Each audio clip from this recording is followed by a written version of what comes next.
সুপ্রিয় দর্শক, আসসালামু আলাইকুম। রাজধানীর কাউরন বাজার থেকে সুপসাগর পেঁয়াজ, দেশি পেঁয়াজ এবং ফরিদপুরের পেঁয়াজ সহকারে আলু এবং রসুন আদার পাইকারি বাজার আপডেট জানিয়ে দেওয়ার জন্য সরাসরি আমি রয়েছি ঢাকা কাউরন বাজার থেকে সাব্বির খান। এবং বাজারে কিন্তু হুড়মুড়িয়ে বাড়ছে পেঁয়াজের বাজার। প্রিয় দর্শক, আজকের বাজারে প্রচুর পরিমাণ বেড়েছে। যেন আজকে বাজারে বেচা বিক্রি রয়েছে পাবনার দেশীয় জাতের পেঁয়াজ মার্কেটে 75 টাকা থেকে 78 টাকা বিক্রি চলছে। আগামীকালকে যেগুলো আছে সেগুলো 80 টাকার উপরে বিক্রি হবে। প্রিয় দর্শক, আজকের বাজারে সুপসাগর পেঁয়াজ 74 টাকা থেকে মার্কেটে পাইকারি দামে বেচা বিক্রি হচ্ছে 72 টাকা। ফরিদপুর জেলার পেঁয়াজ মার্কেটে পাইকারি দাম বিক্রি চলছে সর্বনিম্ন 68, সর্বোচ্চ মার্কেটে 75 টাকায় বিক্রি চলছে।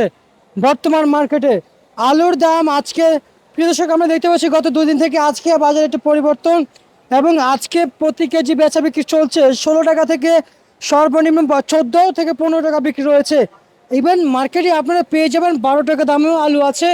তবে সম্পূর্ণ কোয়ালিটি অনুযায়ী মার্কেটে নিত্য প্রয়োজনীয় বাজারে প্রিয় দর্শক বেচা বিক্রি হয়। আমরা এদিকে রসুন দেখতে পাচ্ছি।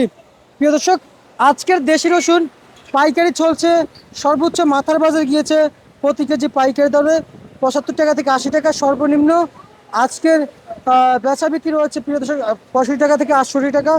চায়না রসুন বিক্রি চলছে পাইকারি দরে প্রিয় দর্শক বন্ধুরা, যে মার্কেটে 115 টাকা থেকে 118 টাকা। খুচরা বাজারে আপনাদের কাছে আরও বেশি দামে বিক্রি করবে ব্যবসায়িকরা। আদা বেচা বিক্রি রয়েছে আজকের বাজারে ইন্ডিয়ান কারোদা 130 টাকা থেকে 125 টাকা।